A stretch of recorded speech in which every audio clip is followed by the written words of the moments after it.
So, with the PlayStation experience, happening next week basically on December 9th, I wanted to look back specifically on Sony PlayStation consoles and take a yonder at what franchises and series I wouldn't mind coming back, making a revival. This is more of a wish list that I would love to see and, would honestly give me a heart attack.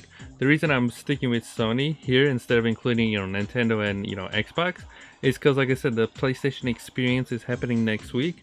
And so, I don't know, it's kind of like a little, E3 and, Christmas combined in one. If you've been following my channel here, you know just how big of a fan I am of Crash Bandicoot. But Jacob, didn't we get the Insane Trilogy remastered, earlier this year? And yes, you are correct, we did indeed. This was the original 3 PlayStation 1 classics, remastered completely from the ground up by Vicarious Visions onto the PlayStation 4. And as awesome as, this game is, I would honestly like to see a new Crash as well.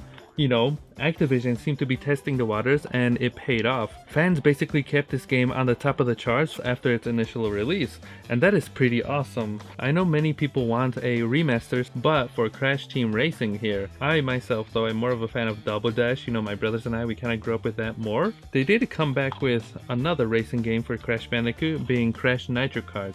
I know in the toddler days we also had this on the original Xbox and I didn't really like it at all. It felt slow, it didn't really, feel like you're racing. Like when you're racing, you want to feel like you're fast. I didn't really feel that with this game, it kind of feel like it was a bit bootleg. And if I wanted a bootleg experience, full of glitches and whatever, I'd just go to Twinsanity over here. Aside from the music, which was awesome, it was all a cappella, its glitchiness was too much for me to handle. But I'd honestly rather prefer The Wrath of Cortex. This was my, last game that I felt actually incorporated and, felt like a true Crash Bandicoot game. Loading screens and all though, I really enjoyed this and, I hope Crash, after, the success that Activision, I guess we're surprised by seeing, I hope he comes back with a new game. And Crash Bandicoot isn't the only platformer that made his, start back in the PlayStation 1 days.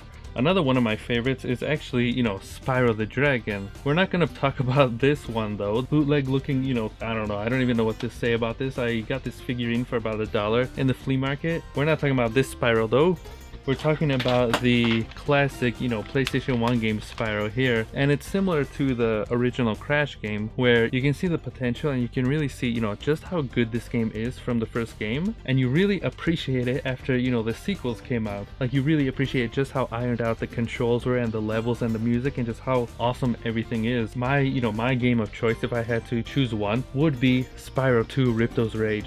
This is basically in my top 5 games ever made. I love this game. In the toddler days, this was the first game I actually 100%ed on my own from start to finish. Back in the day, we didn't really have that many memory cards. If I turned the PlayStation 1 off, we would have to start our games, right from the start. And the moment we got our actual memory cards here, which were, made in China over here, Chinese spin-off bootleg. Here's what it looks like, official PlayStation 1 memory card.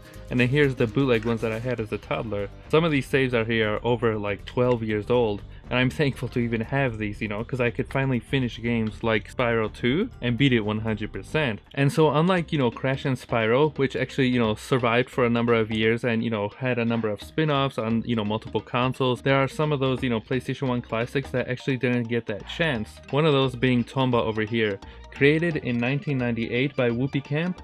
This game is basically perfection in its truest form. The graphics, haven't aged a day. They still look amazing, if you want to play it, like, just pick up your PlayStation 1 and play it. The music is amazing, and the, everything from the combat to the gameplay to the story, it's just like, I don't know how else to explain it to you, except, basically imagine like you're playing a side-scrolling 2.5D adventure as a pink-haired, caveman fighting pigs and all kinds of like, creatures over here. The second game is similar to, the first one here, except instead of like the 2D sprites, it's actually 3D models. Unfortunately though, it didn't sell very well, and Whoopee Camp actually split.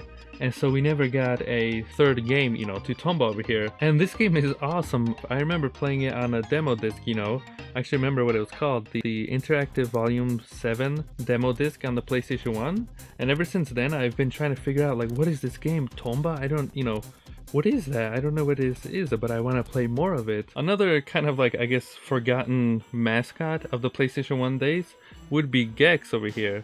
I don't really have much experience with Gex 1 or 2, but here I only have the disc. It's Gex 3. This is the shiz over here, you know, for lack of better word. And the third one actually takes place inside like a secret agent like laboratory, and they found like the ability to jump into different TV stations, and with different TV station you're in a different world. I remember one being like detective mystery, stuck in a maze, and you're, you know, fighting off like these statues of bears, whereas another one it seems like you're in the World War and you're driving a tank over here, you know, shooting people and, you know, getting through obstacles. Santa Claus, I think, one of the bosses, he's throwing like presents at you.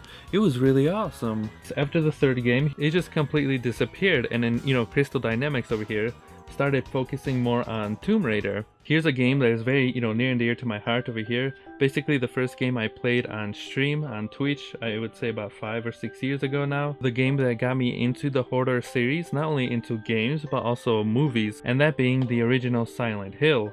I don't actually own the original Silent Hill, maybe one day I will. As many of you may know, Konami over here owns, you know, Silent Hill. I actually beat all 4 games, the original by Team Silent, the original developers, what made Silent Hill, how, you know, into the magical like experience it is. It was all thanks to them. The PlayStation 1 version though is my favorite from what I've played. I think I've speedrun it like 8 times in a row, collected the multiple endings, and I would actually point the camera at my PSP because that's how I would play it, and then stream that onto Twitch. And so basically that's how I beat the entire game, and that memory has stuck with me. I honestly love the entire like atmosphere of Silent Hill. The way they use the fog to like hide the PlayStation 1 limitations and kind of make the world look bigger of Silent Hill was amazing. Those dogs can eat my, you know, turd over here that you're trying to, you know, kill me from the side. This bootleg just walking by and then, you know, just seeing a dog come out of nowhere and give you a heart attack. This game was more of like, it wasn't like jump scares, you know, there were a few like spooks like that, but it was more like, you know, get into your mind and kind of like drive you crazy. And then the second game like took everything from the first and made it like a billion times better. After 3, I think, you know,